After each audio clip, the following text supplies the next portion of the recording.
শারদীয় দুর্গোৎসব ঘিরে গোপালগঞ্জে শুরু হয়েছে সাজ সাজ রব। প্রতিমা তৈরিতে ব্যস্ত সময় পার করছেন শিল্পীরা। এ বিষয়ে আরো খবর জানাবো, সরাসরি যোগ দিচ্ছেন সহকর্মী বাদল সাহা।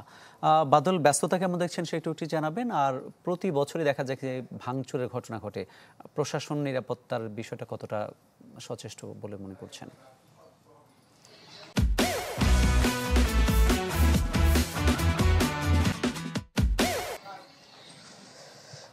মামুন, ২১ সেপ্টেম্বর মহালয়ের মধ্য দিয়ে দেবীপক্ষের সূচনা হবে এবং ২৮ সেপ্টেম্বর ষষ্ঠী পূজার মধ্য দিয়ে সনাতন ধর্মাবলম্বীদের সবচেয়ে বৃহৎ ধর্মীয় উৎসব শারদীয় দুর্গাপূজা অনুষ্ঠিত হবে।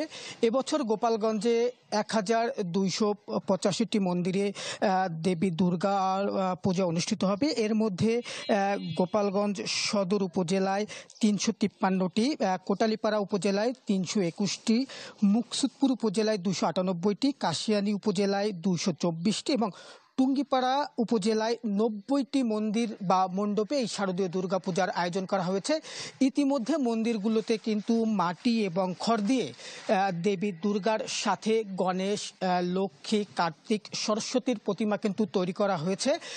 এখন কিন্তু মন্দিরগুলোতেই প্রতিমাগুলো আসলে শুকানো হচ্ছে এবং পূজা শুরুর ২ থেকে ৩ দিন আগে এই মন্দিরগুলোতে যে প্রতিমা রয়েছে তারা এই মন্দিরগুলো যে প্রতিমা রয়েছে প্রতিমাগুলোতে কিন্তু রং তুলির আঁচড় পড়বে।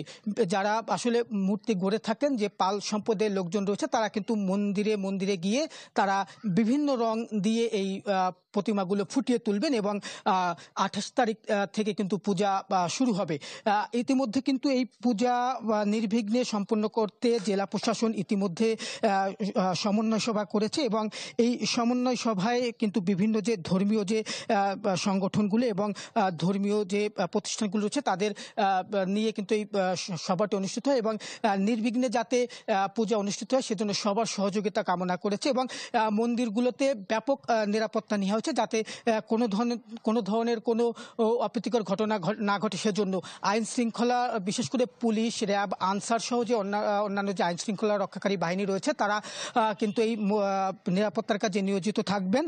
সেই সাথে যে ১২৮৫টি যে মন্দির রয়েছে এর মধ্যে ১,১৭৭টি মন্দির কিন্তু সিসিটিভির আওতায় থাকবে এবং ২০৮টি মন্দিরে কিন্তু কোনো সিসিটিভি থাকবে না, কারণ এই ২০৮টি মন্দিরকে কিন্তু আসলে ঝুঁকিপূর্ণ হিসেবে ধরা হয়নি। আরেকটি বিষয় হচ্ছে যে যারা আয়োজকরা রয়েছে তারা কিন্তু ইতিমধ্যে যে মন্দির সাজানো, লাইটিং সহ যে অন্যান্য যে তাদের যে কাজ রয়েছে তারা কিন্তু সেটি করছেন এবং দ্রুত তারা এই কাজটি শেষ করা হবে এবং এই কাজ শেষ হলেই কিন্তু যে যে ধুমধাম যে পূজা অনুষ্ঠিত হয়ে থাকে এই মন্দিরগুলোতে পূজা অনুষ্ঠিত হবে। এই ছিল আমার কাছে গোপালগঞ্জের শারদীয় দুর্গাপূজার সবশেষ খবর। মামুন, ধন্যবাদ আপনাকে।